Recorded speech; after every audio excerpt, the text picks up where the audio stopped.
Hello everyone, welcome back to my channel. It's Claudia. Today we have a couple of garden chores to do to help get the garden ready for winter. As you can clearly see, fall is here by the leaves behind me, and also the fact that certain things have no leaves. But one of the things I want to do is to get my fountain ready for winter, and also to clean up some more of the annuals in the garden. I am going to be using a method that I've not tried before, but I'm hoping common sense will prevail with the putting to bed of the fountain. First thing I'm going to do is remove all the leaves. Then I'm going to suck up all the water. I'm going to cover it with a big contractor bag, trash bag, and then I'm going to wrap it with a moving blanket for insulation and cover it again with another contractor bag. Hopefully that does it. As you can see by the leaf that just blew in, I need to cover it because each day it's being overtaken with leaves. Also, we'll be moving a couple of plants around in this garden. For example, these two sweet Mademoiselle roses. I want them to be more equidistant and actually on either side of the fountain. So I need to move that. And I have a Nicophea, a red hot poker that I want to center here because I have three, one, two, which are equidistant, centered on the fountain. But then this one is off to the side. So I'm going to shift it to the middle. And what else? Just a bunch of different things, you know, overall, just doing some garden prep. So the first thing I'm going to do is clean out the fountain.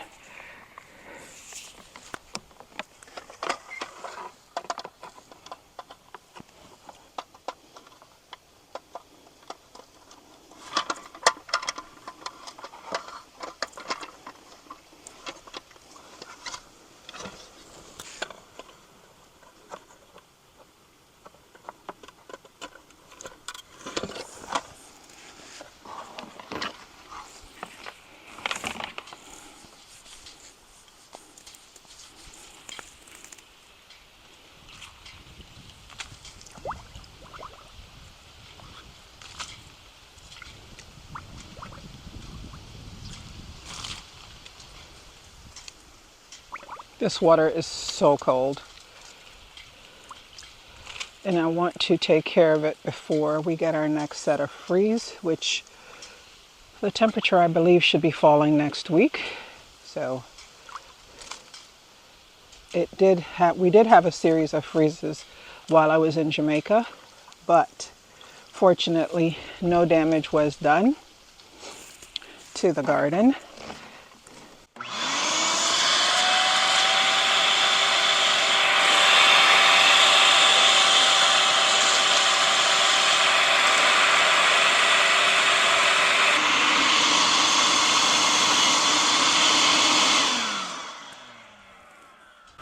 Okay, all clean.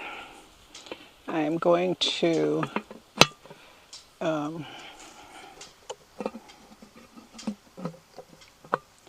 take this pineapple off and put it here. The fountain is already plugged out for the winter, so that takes care of that.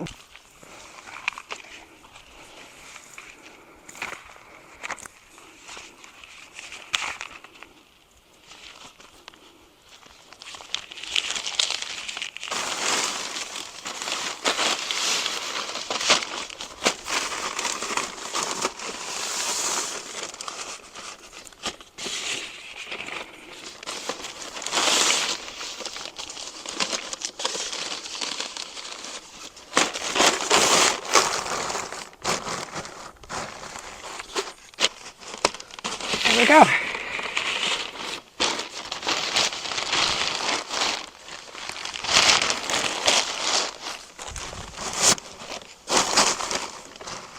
Perfect. The plastic is overlapped. Now this is a moving blanket, and it's just so that the fountain has an extra layer of insulation.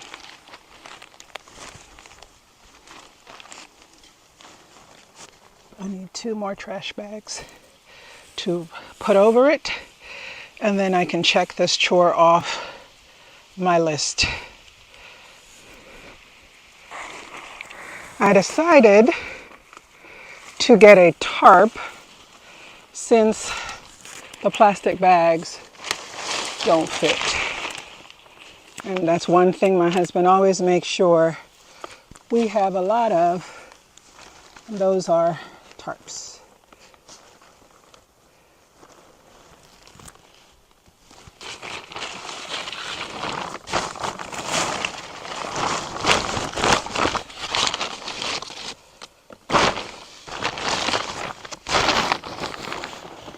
May not be the prettiest thing, but I will have a fountain come spring.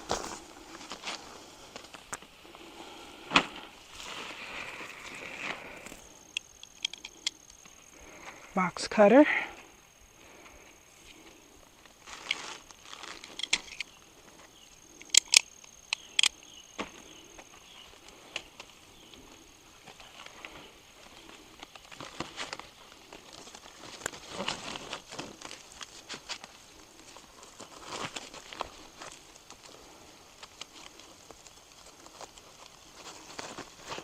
All right, that's done for today.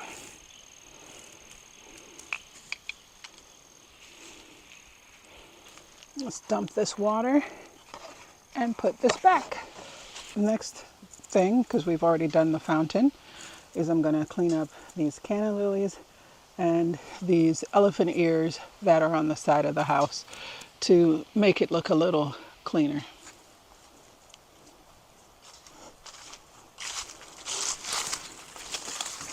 I usually like to get them before the first frost so I don't have to deal with this, but I just ran out of time before my trip. So now I got to do it after the fact.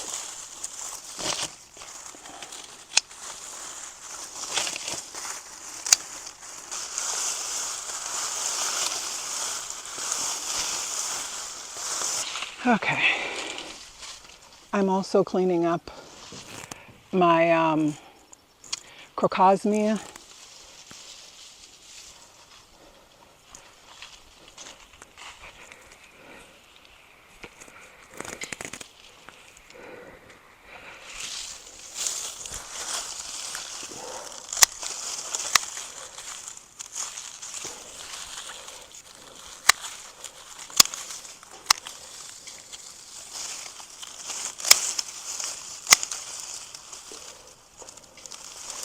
These are peacock orchid gladiolas that I'm cutting back.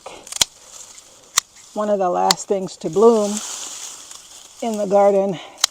They're such a pretty bloom. So I keep them. There are 3 bunches in this flower bed, and then I have some more in a couple of other flower beds. Okay, that little area there is cleared up.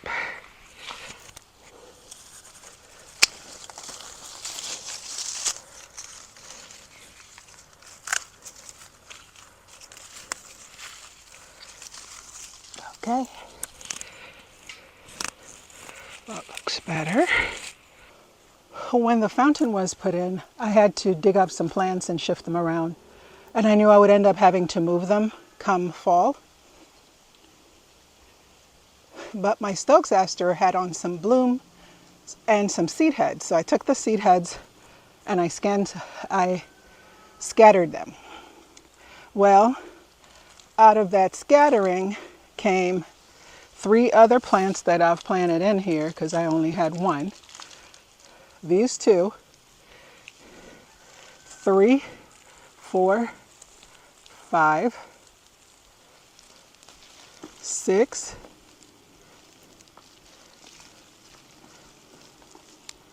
and probably 2 more. So what I did is I sewed in place. Oh, there's plenty. I'm going to line the front flower bed, the front border, with these because I love these. And they bloom a long time, nice fluffy white pom-pom blooms. And then, all right, so let me get you a closer look at what I did do today. I moved this and this penstemon here so it'll be a nice flow. I'm going to dig up this lamb's ear. I haven't done it yet so that it is more balanced because there's one here and one over there. Or what I could do is put a third lamb's ear in the middle, but I don't think I'm going to do that. I do have this lily right here. You can't even see it. So I'm going to move the lamb's ear. I have this iris right here. I'm going to swap out with this lamb's ear. And then this will be 3 on this side, 3 on that side. And I think that'll be nice in the spring. We'll have nothing but irises blooming along the front. And there are some more on the back side, so it'll look really nice. I'm also going to dig up these irises that I have here. They're not getting enough sunlight under this weeping cherry tree, and put them in this border here and let them do their thing. I also dug up the rest of the Stokes asters from here. Move these 2 pieces, this one and that one, this one and that one there. There are 2 more back here, 2 more back here. So it'll be a nice field of white juxtaposed on these 2 orange smaller roses. So that's what I did in here. I also cleaned it up. It looks a lot better than when we started. And I wrapped up the fountain. I then went around the yard and took the rest of the Stokes aster that I had and planted every 5 feet or so, one along the front border. And what that'll do is give me that white color along the front. While I was making this video, I made an observation. I have loads of red and orange everywhere around the yard except in this long border in the front. So my goal is to find a shrub or 2 that gives me that red color in the fall so that I have some contrasting color. I love the silvers because they pop out at you, and the gold in the evergreens that I have, but not enough orange or red to contrast with all this yellow and green. So it's nice when you take a step back, you look and you see. The last thing I need to do, but I'm going to do it when I get back from my doctor's appointment, is continue around this front and pull out stuff like this. And then it'll be it for today. I'm supposed to be borrowing my neighbor's leaf blower so I can blow these leaves in the beds. I leave them down, I just don't leave them on the lawn. Some of what I do for aesthetics, but I also do for my husband's safety. Leaves are very slippery, so I get them up. But I leave them on the ground where I can. For example, we've got loads of woods, and I leave those. But in the yard itself, no. When I got back from the doctor's office, I was able to borrow the leaf blower from the neighbor. So I was able to get the yard blown and ready as my next step for getting the gardens put away for winter. I blew all the leaves whole into the flower beds, and then the others I blew into a pile and then shredded them to be used in the vegetable garden. I've been doing this now for years, and I find that over time it makes excellent soil because you are using all of your natural resources. I shred them in my leaf shredder, and then I took them and used them in the brassica beds or my fall garden beds to act as a layer of mulch. I'm growing broccoli, cauliflower, kale, Brussels sprouts, etc. and it made a huge difference because after I mulched everything, the next day everything was just standing nice and tall, and they've been growing much better since. That brings us to the end of today's video, y'all. If you have enjoyed today's content, please consider subscribing. I'd love to have you as one of my regulars. Until next time, I wish you happy gardening.